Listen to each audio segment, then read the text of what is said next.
Here are the solutions to day 6 off of the logs worksheet, so I'll scroll through. At the very end, I'll take you through the answers of gift 2.2. Also have this posted as a separate PDF, just that part alone, so you guys can check. But part of your assignment is to still continue with gift 2.2, check and correct.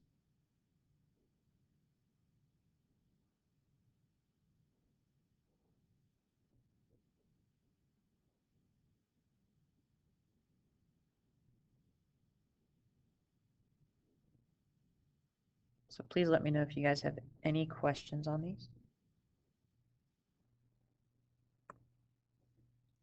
Also, questions on pages 71, 72. You could email me any to get ready for the Zoom meeting for my remote learners on Tuesday. So please attend, especially if you have any questions over from section 2.2 here on pages 71 and 72. All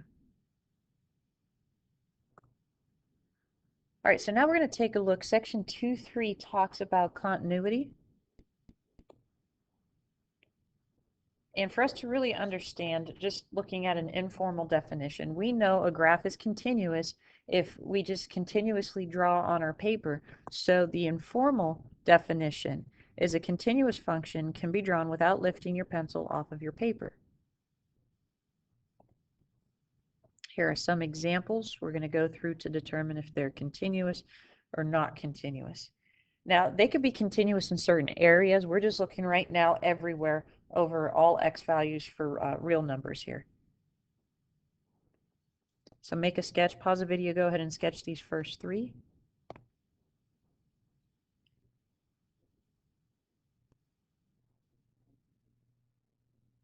right, so let's take a look at this first one.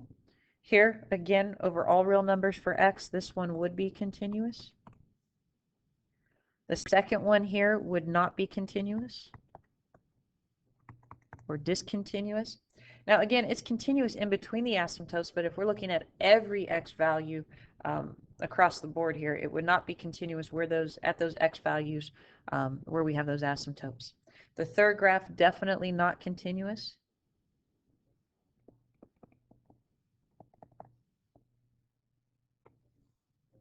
And then this bottom graph, go ahead and make a sketch of that.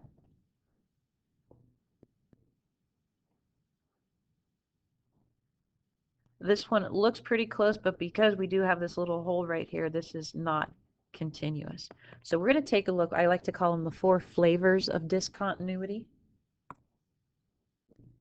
after we take a look at the formal definition of what it means for a function to be continuous.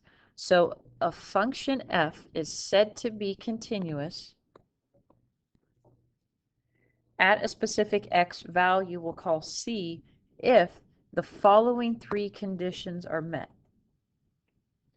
The first one is that f of c must exist.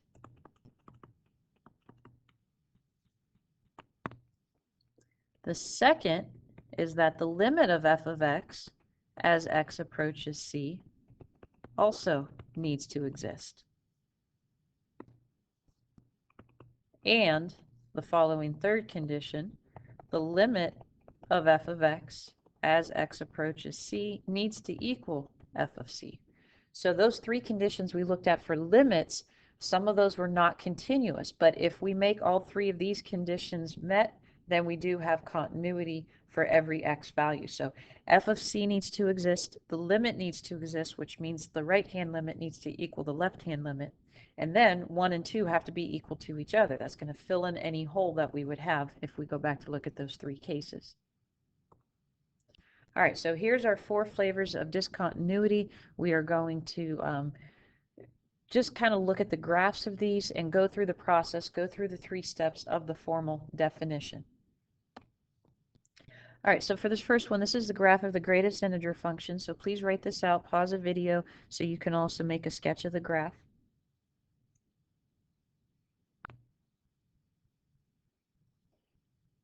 All right, so here I'm asking the question at a specific x value here. So is y is equal to the greatest integer function of x continuous at x equals 1? So we're looking right here at x equals 1.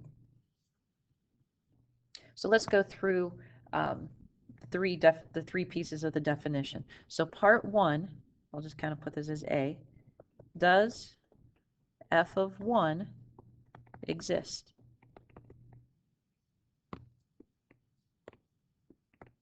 And if we look here, not at this first point right at 0, but right up here, it certainly does. So yes, f of 1 is equal to 1. So that part's taken care of. For b, does the limit of f of x as x approaches 1 exist? So here we have to look at the left-hand limit, the right-hand limit. Here I'm just going to write it out informally. We see the left-hand limit as we're approaching x equals 1 from the left, the limit is going to give us 0.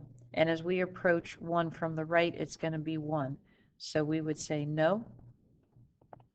The left-hand limit does not equal the right-hand limit. So because that fails right there, therefore we would say f of x or y is not continuous at x equals 1, or discontinuous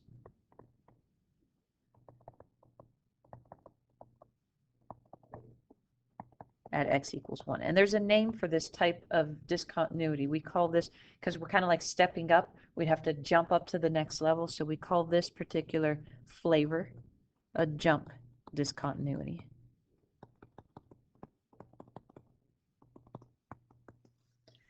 So some questions might be to describe or sketch a graph of a discontinuous function. So this would be a very good example. But you would say not only here, I just asked for specifically x is equal to 1, but you would say x is the graph is discontinuous at any x value that it's an integer, because we have to jump up right there to the next step.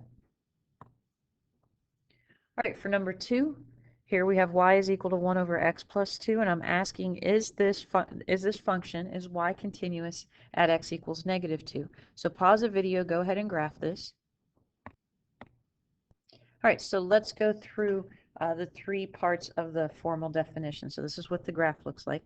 So for part A, we would ask, does f of negative 2 exist?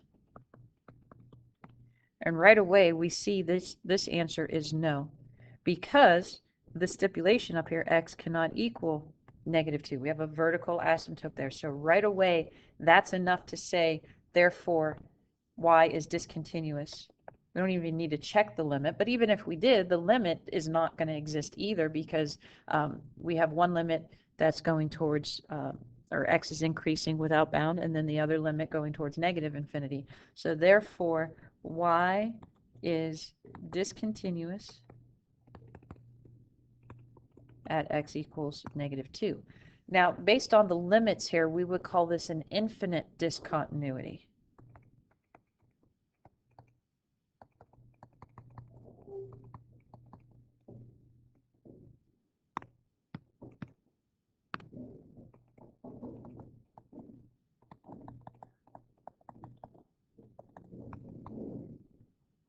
But again, just checking that first part of the definition didn't hold, so there's no reason to check the others. All right, for 3 here, go ahead and take a look at the graph of this, see if that makes sense. And the reason we're getting a line is because this function really simplifies. We could factor. So this will just turn into an x minus 1 wherever or however x cannot equal a negative 1. So right now, is f continuous at x equals negative 1? So the first question is, does f of negative 1 exist? And the answer is no. We have a hole right here at negative 1. So right now we would say f of x is discontinuous at x equals negative 1. Now, this particular type of discontinuity we call a removable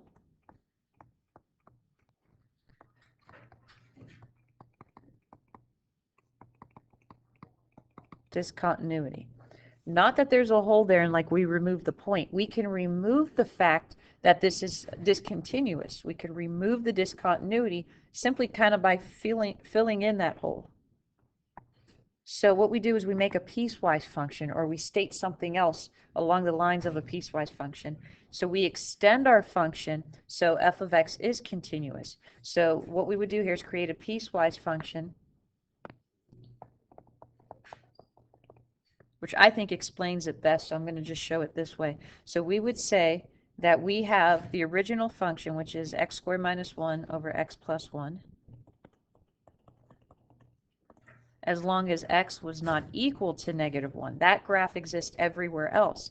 But then if we were to actually fill in this hole, our y value is -2 if x were equal to -1, if we just wanted to fill in that hole. So then we could say -2 if x is equal to -1. So we have removed the discontinuity by putting that in. And I think that's the easiest to show that piecewise function. It makes the most sense there. So we call this a removable discontinuity because we could fill in that little hole that's there and remove the fact that it's discontinuous. All right, and this third type, it's a little crazy. So I want you to do this on your calculator. Just type in y equals sine of 1 over x, and then try to zoom in around x equals 0. Pause the video and please do this. All right, so this is what the graph is going to look like if you were to zoom in.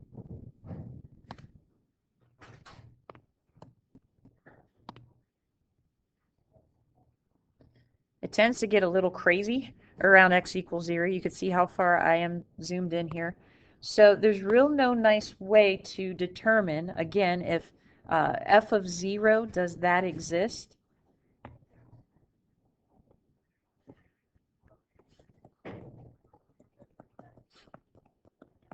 And right away we would know if we substituted in a 0, there's no way that that could exist because 1 over 0 is undefined, so we would have no. But based on the nature of this graph, notice it kind of keeps going back and forth, up and down, up and down. The closer we zoom in, the crazier it's going to look. So it's like we would say in terms of the limit is oscillating. The graph is oscillating too much around x equals 0. So even if we answer this first one, no, f of 0 does not exist, we would say that the graph is oscillating, or it oscillates too much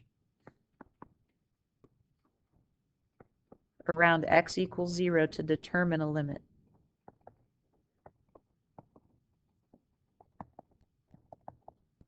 Near x equals 0. So that could be another way. If we didn't only just answer A, we could talk about it in terms of limit. So the limit would be impossible to determine, therefore it wouldn't exist. So based on this word oscillates, we get an oscillating discontinuity. We don't see that too much. This is probably the prime example to describe this type of discontinuity.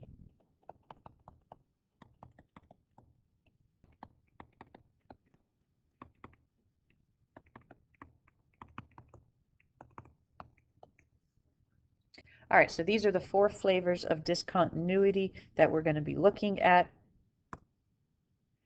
All right, so your assignment is to finish correct gift 2.2. I've got the answers on the next couple pages. Actually, it's more than 2 pages here. So I will scroll through that to show you. I'll also post it as a separate PDF. Go ahead and continue working day 7 on the logs worksheet. I'll have these posted as separate pages as PDFs as well. Please read section 2-3 in the textbook, and then do page 80, the quick review 1 through 4, 7, and 8. I'll take you through the solutions for gift 2.2. Again, feel free to pause each page.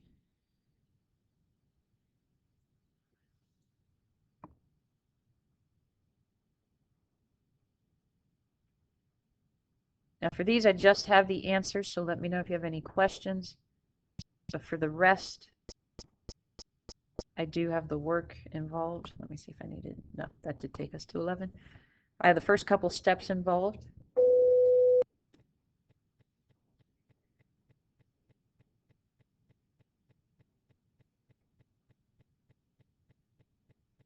Now for 15, there really was no need to do that because you would just end up with this 1,034,967 still over x cubed if you were to divide it that way. So it's already of that form. And then there's 17. All right, so please let me know if you guys have any questions.